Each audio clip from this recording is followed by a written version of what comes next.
Hello everyone. सो आज फिर से आपके साथ ट्रैवलिंग का एक नया एक्सपीरियंस, एक नया चैप्टर आपके साथ शेयर करने वाला हूँ। सो इस बार हम लोग गए थे रिवरवुड कंजर्वेंसी। कहने का मतलब ये हुआ कि जैसे जीव संरक्षण क्षेत्र बहुत सारे इंडिया में है, उसी प्रकार से कनाडा में भी जीव जंतुओं को संरक्षण करने के लिए बहुत सारे संरक्षण क्षेत्र बनाए गए हैं। इसमें से एक का नाम है रिवरवुड कंजर्वेंसी। वहाँ पे जो मुख्य आकर्षण का केंद्र बिंदु था वो क्रेडिट रिवर था।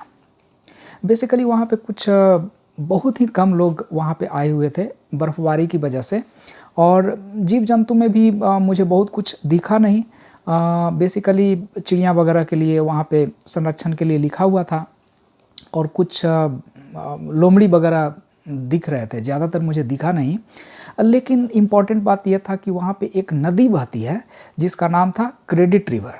अब वहाँ जो मुख्य आकर्षण का केंद्र बिंदु था वो क्रेडिट रिवर, और उसी को बेसिकली देखने गए थे।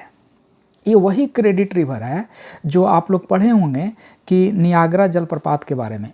अब जलप्रपात का मतलब ये होता है कि जलवा जब ऊंचाई से नीचे की ओर धबाक सिवन गिरता है तो उसको बोलते हैं जलप्रपात।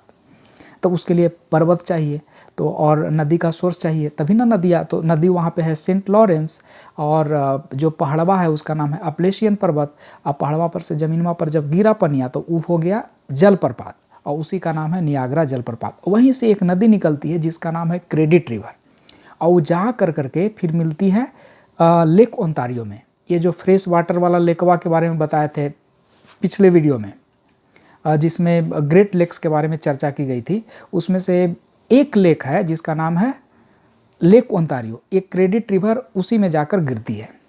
अब मुझे जानने का उत्सुकता ये हुआ कि इसका नामवा क्रेडिट रिवर काहे पड़ा। तो सबसे पहले दो चार आदमी से पूछे भी, तब मुझे उतना लॉजिकल कुछ नहीं लगा।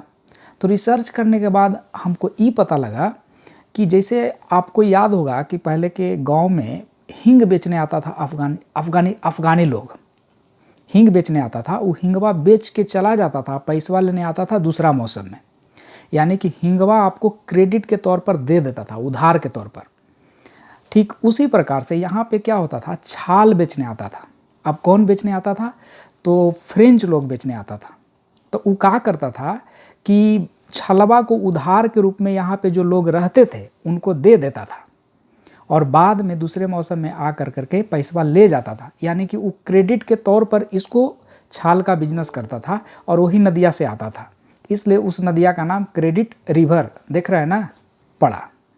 और वहाँ पे जाकर कुछ फुटेज और कुछ क्लिप्स लिए हैं, तो उसको एंजॉय कीजिए, और जहाँ भी रहिए सुख शांति से रहिए, पढ़ाई करते रहिए, मेहनत करते रहिए। फिर कुछ नए वीडियो के साथ आपके साथ ऐसा कुछ मौका आएगा तो ज़रूर शेयर करेंगे। तब तक के लिए ये जो आगे का क्लिप्स है उसको एंजॉय कीजिए।